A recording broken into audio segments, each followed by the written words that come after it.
Pues nada, buenas tardes, Arratsaldeon, buena tarde. Bueno, lo primero agradecer a Jordi y al equipo del observatorio la posibilidad de participar en la jornada, ¿no? Voy a intentar ser rápido, ¿no? Entre otras cosas porque, bueno, hay cosas que ya han salido en la intervención de Luis Carlos, hay cosas que también ha abordado Virginia, ¿no? A la que, por cierto, aprovecho ya decía que nos tiene aprecio. Aprovecho para hacer el mismo comentario, ¿no? El aprecio es mutuo y aprovecho además la ocasión para hacer un reconocimiento expreso al trabajo que tanto Virginia como el equipo de Geroa vienen realizando. Alguna cosa ya también mencionaba Virginia.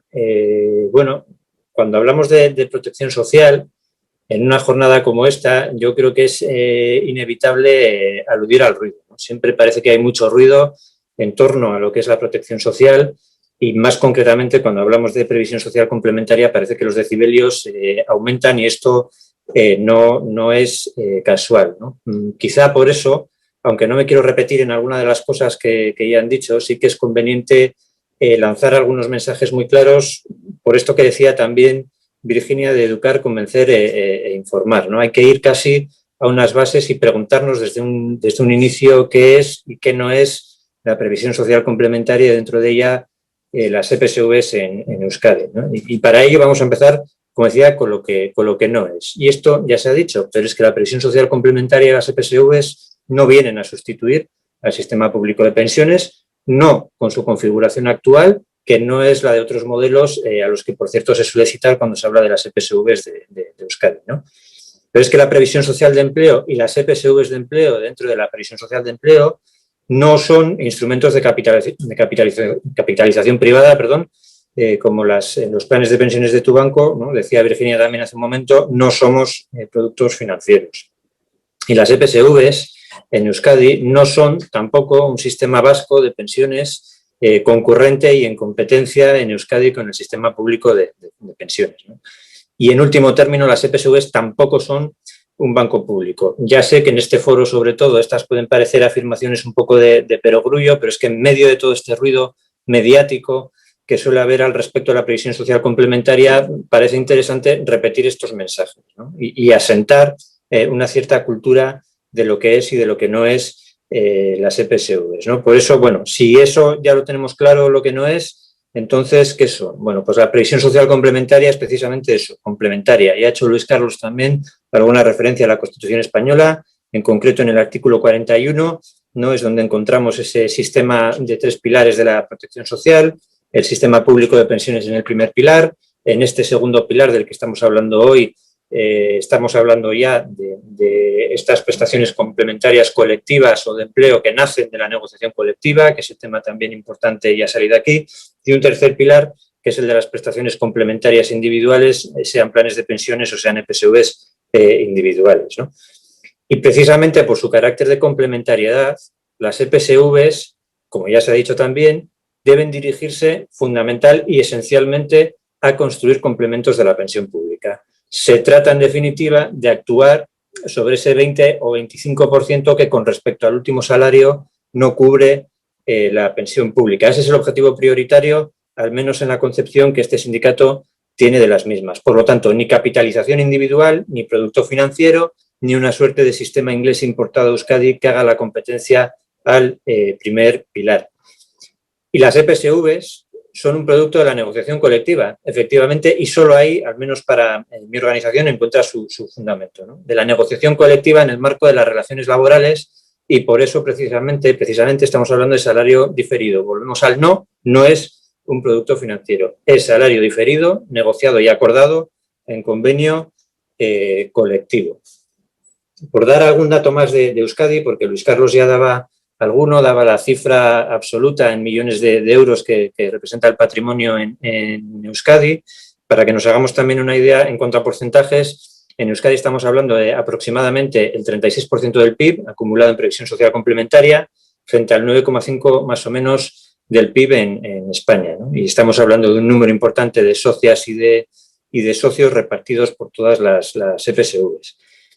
Claro, lo que voy a decir ahora también más o menos ha salido, pero es que es verdad que los sistemas individuales en Euskadi además de esa derivada de edad que se ha comentado, que ha comentado Luis Carlos, de la edad en la que se accede a los sistemas individuales, es que en Euskadi esos sistemas individuales tienen una penetración del 75% entre las rentas altas y medias altas. Es decir, ¿quién accede a la previsión complementaria cuando es en su formato individual?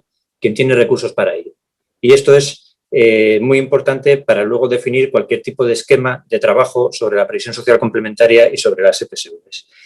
Entre otras cosas, porque precisamente si hay que hacer un trabajo es extender esta previsión social complementaria entre las trabajadoras y trabajadores que conforman el núcleo social más vulnerable y no sobre aquellos que tienen capacidad económica suficiente para acudir a productos financieros ordinarios. También por eso conviene recordar, y esto también se ha sacado ya de alguna manera en alguna de las intervenciones anteriores, que las EPSVs de empleo han tenido un desarrollo irregular en Euskadi, ¿no? Si hablamos de sector público o sector privado, no es la misma situación.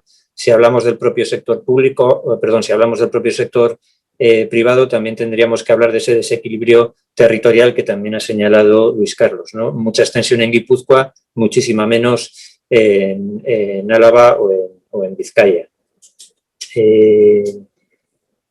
Bueno, también en cuanto a lo que son las aportaciones en Geroa, por ejemplo, Virginia ha dado algún dato de porcentajes que hablan de, bueno, de hacer un trabajo en ese sentido. Luis Carlos ha señalado cuáles son los porcentajes de aportación a los que tendríamos que acudir para generar ese complemento de pensión. Por lo tanto, ahí tampoco me voy a detener especialmente. Sí me parece relevante esa distinción que la normativa vasca se hace entre entidades preferentes y no preferentes, ¿no? Que son fundamentalmente, o entidades preferentes de empleo, que son fundamentalmente las que nos interesan, con esos principios o con esos valores de los que hablaba Luis Carlos, ¿no? Principio de no discriminación, principio protectora o acción protectora mínima, aportaciones compartidas y cómo se perciben las prestaciones, ¿no? Que fundamentalmente, y en nuestra opinión, insistimos, tienen que ser en forma de renta vitalicia o renta financiera con una duración mínima de 15 años, es decir, construir en definitiva ese complemento de pensión, ¿no? Por ir terminando, porque como os digo, no tenía intención de extenderme demasiado, entre otras cosas porque hay muchas cosas que se han dicho, nosotros vamos a insistir siempre en que la base de la protección social es el sistema público de pensiones. Y la generalización de la previsión social complementaria, de la previsión social de empleo, de las EPSVs de empleo, no puede ni debe garantizar una cobertura similar a la del sistema contributivo de pensiones, porque no es su objetivo, porque no se dirige a eso y porque lanzar mensajes equívocos no contribuye ni al desarrollo del primer pilar ni al desarrollo del segundo pilar, ¿no? Y vuelvo al tema del ruido que comentábamos al principio. Por lo tanto, siempre complementario, nunca sustitutivo.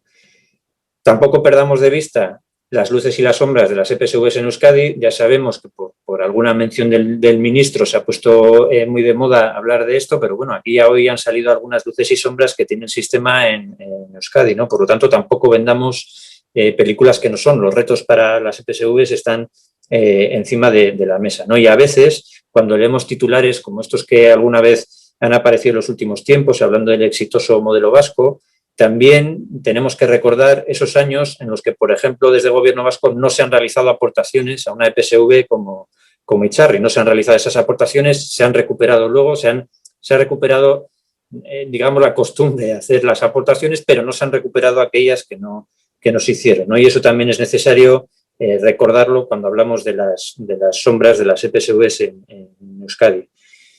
Y si hablamos de segundo pilar y tercer pilar, es cierto, como decía Luis Carlos y como decía también Virginia, no hay que contraponer primer pilar y segundo pilar, pero si hablamos de segundo pilar y de tercer pilar, para nosotros, para nuestra organización, para Comisiones Obreras de Euskadi, el instrumento a desarrollar es el segundo pilar, por su naturaleza colectiva, que destacamos, y porque permite precisamente generalizar ese desarrollo entre las trabajadoras y los trabajadores que de otras formas no podrían acceder a instrumentos de ahorro, ¿no? Y vuelvo a ese dato que comentábamos antes de que aproximadamente el 75% de las aportaciones individuales se corresponden con rentas altas o medias altas. Y en este sentido, y esto ya también ha salido aquí, los esfuerzos fiscales que se hagan tienen que ir dirigidos a potenciar las EPSVs de empleo y no efectivamente las de carácter individual, porque solo se puede justificar un incentivo fiscal si hay un interés social, y ese interés social no está en el tercer pilar, no puede estar en el tercer pilar. También Luis Carlos citaba a las trabajadoras y a los trabajadores autónomos. Bueno, vamos a ver cómo se van desarrollando las cosas, pero si hablamos de incentivos para trabajadoras y trabajadores autónomos para desarrollar la previsión social complementaria, bueno, creemos que esto tiene que ir necesariamente unido a la cotización en seguridad por ingresos reales, porque entonces, si no, también estamos haciendo una trampa. Antes Luis Carlos mencionaba una de las posibles trampas, bueno, esta sería otra de las trampas, ¿no? Dar incentivos para segundo pilar cuando no estamos cotizando por ingresos reales, bueno, no parece lo más adecuado. Y finalmente, esos incentivos fiscales deben dirigirse a que las prestaciones se perciban en forma de renta. Y algo decía también Virginia a este respecto.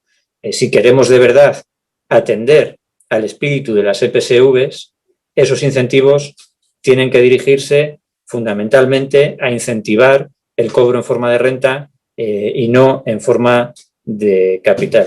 Y finalmente, y en esto también me consta que Geroa está trabajando muy bien, aprovechar la ocasión que suponen las EPSVs para avanzar en la inversión socialmente responsable.